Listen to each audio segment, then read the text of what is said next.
What is up, YouTube? I am back with another video. This is another sled video, and today I'm going to be swapping out my handlebars on my 2025 Switchback Assault. I'm going to swap out these stock handlebars for some RMK handlebars, and I'm going to show you guys the process. I did do this mod to my 24 Switchback Assault, and so I really like the feel of it and the height.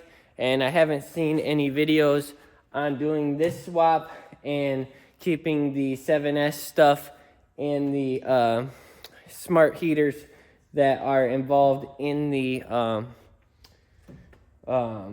Switchback. So the RMKs don't come with the smart heaters that I know of, and when I tried to use the stock RMK heaters, it was giving a fault on the display. So I'm gonna walk through switching these over and what you guys have to do to make it work on your Switchback Assault.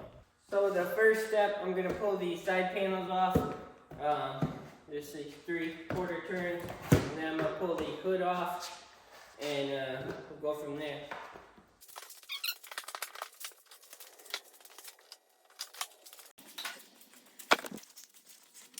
Next, I'm gonna pull this off.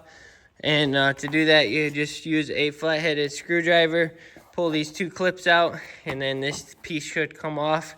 And then we can get to the ignition and the RCA plug and unplug that.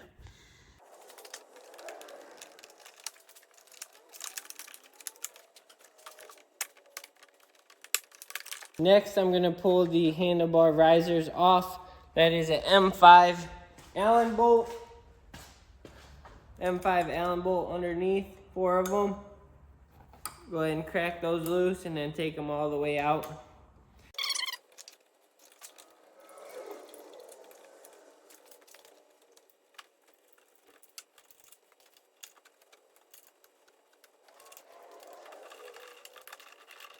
Next, I'm going to pull the brake lever off, as we're going to reuse this. It's a T30 right here.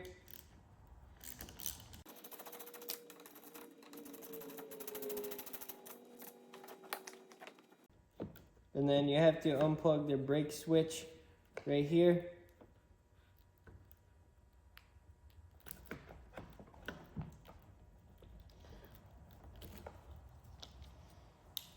I'm gonna pull off the throttle cable from this block. Since I already have it set up with that block, I'm just gonna pull this whole assembly off and switch it. So there's a little snap ring, like a C-clip that holds the cable in there.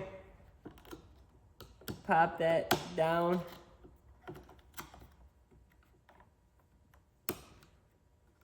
Right here. And then pull it full throttle, and then grab the wire so you can get the cable out of the throttle. And then you can go ahead and pull the throttle cable back, and now you are disconnected.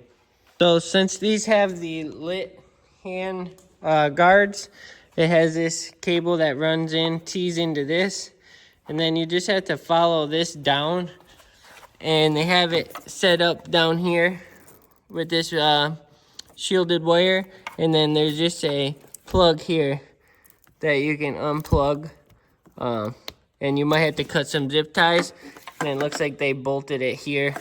So I'm going to get rid of these, because when you're off trail and you tip the sled over, those are the first things that break. So we're going to go ahead and take that bolt out and pull the rest of the wiring out.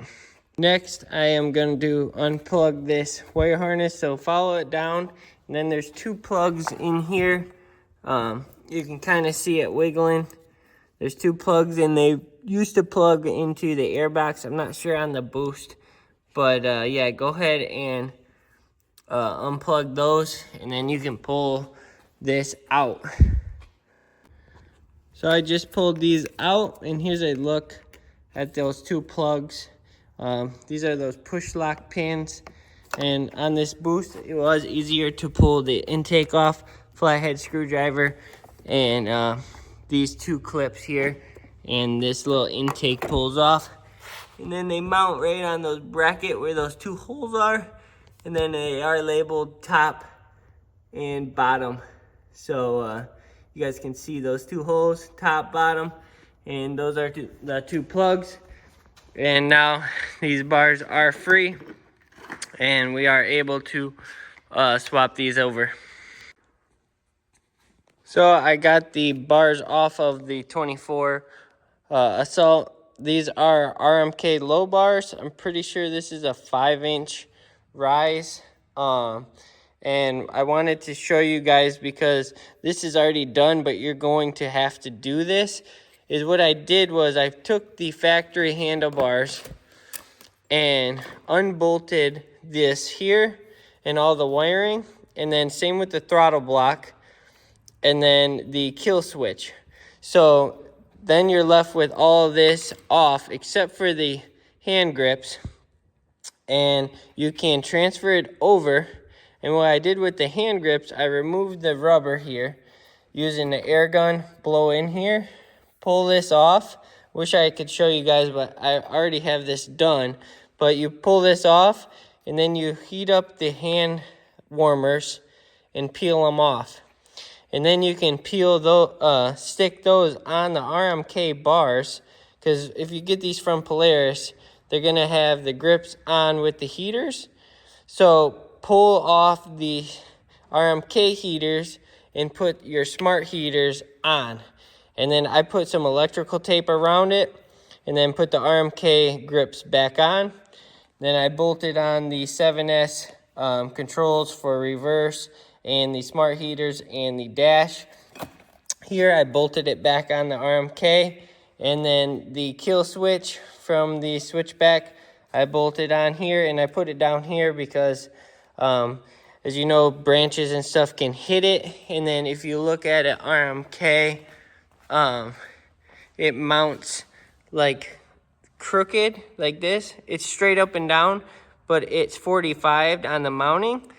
Whereas the Switchback, it is just straight. So you can't mount it up here because then it would be like wonky. So I just put it down here and it keeps me from hitting this accidentally and getting kill switched. And then the throttle block, you're just gonna take this off of your Switchback, put that on, and then make sure you run your smart heater grips through that like they did from the factory. And then you should be able to just plug in your plugs just like you did on reverse with your factory plugs, so, because all your wiring is going to be the same. And yeah, I'm going to go ahead and mount these up. I just wanted to explain the process of switching the smart heaters.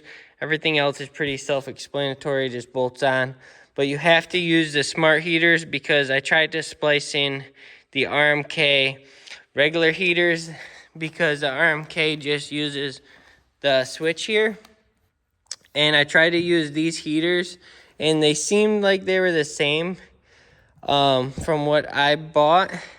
But when I wired them in and spliced them into the factory harness, these wires here, it was giving me a voltage alarm and some other alarms. I'm not sure.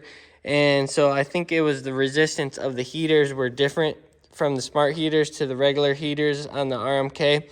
So I just decided peel off my smart heaters, stick them on the RMK bars, and it worked perfect. So I am going to put the bar riser on, and then we're going to go install it on the sled. I also got this 2-inch bar riser from PowerMade. It is a factory replacement for the Polaris one, and you can see that the height is a little bit shorter. I did this because I didn't want to get a longer brake line, and it seemed like when I used that one there, that one's like a 2 1/4. That's the smallest one I've seen that Polaris makes. And I wanted to try out this one, and it's black, so I think it'll look better. Here's a comparison to another factory. There's a part number, if you guys can see that. Bar riser, and it is a little bit shorter Not by much, but it is shorter, and I think it will help give a little more slack on that factory brake line.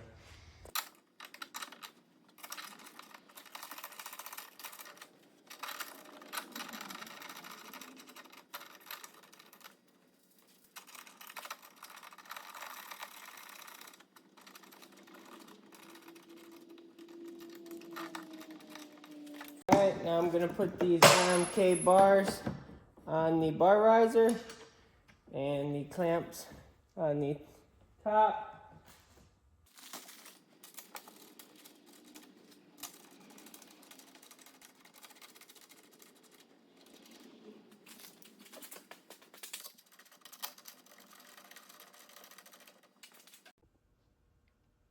Now that I have the bars mounted, I'm going to go ahead and hook up the throttle cable. That's another reason why I wanted a little shorter bar riser, because the throttle cable does get pretty close to being maxed out. I'm not sure if you can get a longer throttle cable or not, what the process is on that. But with the 2-inch riser, it does work with the stock throttle cable.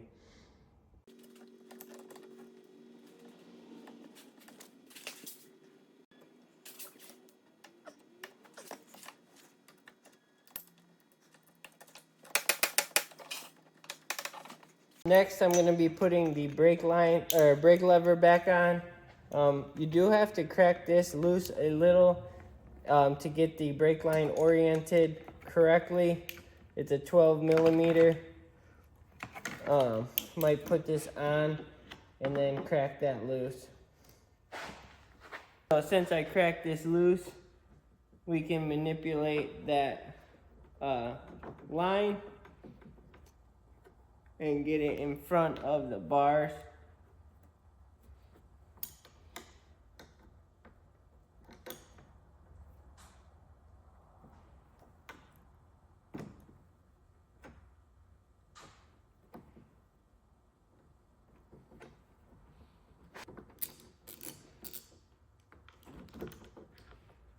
And then I'm going to tighten that T30 up.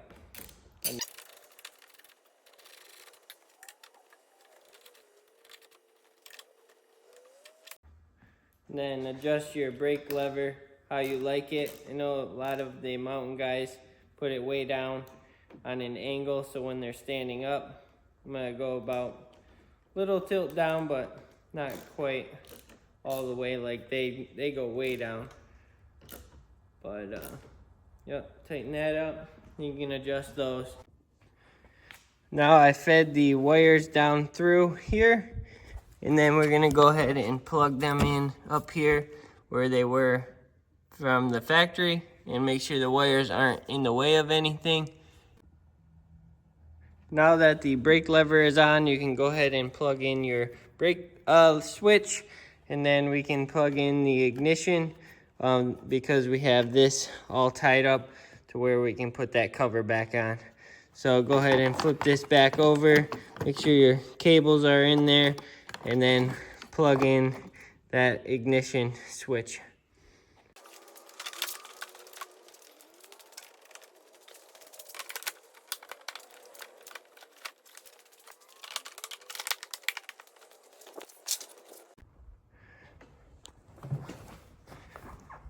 So we just got the RMK bar swap all done and installed. I'm going to turn the sled on, and we can show you guys those smart heater grips are working, and just to make sure all the wiring is the exact same. I did check the color code on the wire harness, and it all looked the same as that 24 harness. But if you guys are swapping over your harness, you guys aren't going to have that problem, if any problem at all. And it's nice that you get to keep this option, so when you're going down the trail, you can still toggle through the screens with the buttons and get back to, like, let's say you wanted to change your smart heaters. You go in there and you can change the temperature. If you don't swap over your heaters from your stock bars, it was giving me a fault on the screen here, and it was giving a alarm. So with these ones, it is not, so that's good. And yeah, I think that's gonna be it for the RMK bar swap onto a Switchback Assault. Hopefully this video helped. I haven't seen a RMK bar swap on a Switchback Assault. So hopefully this video helped you guys, and hopefully you guys like and comment and subscribe, and peace.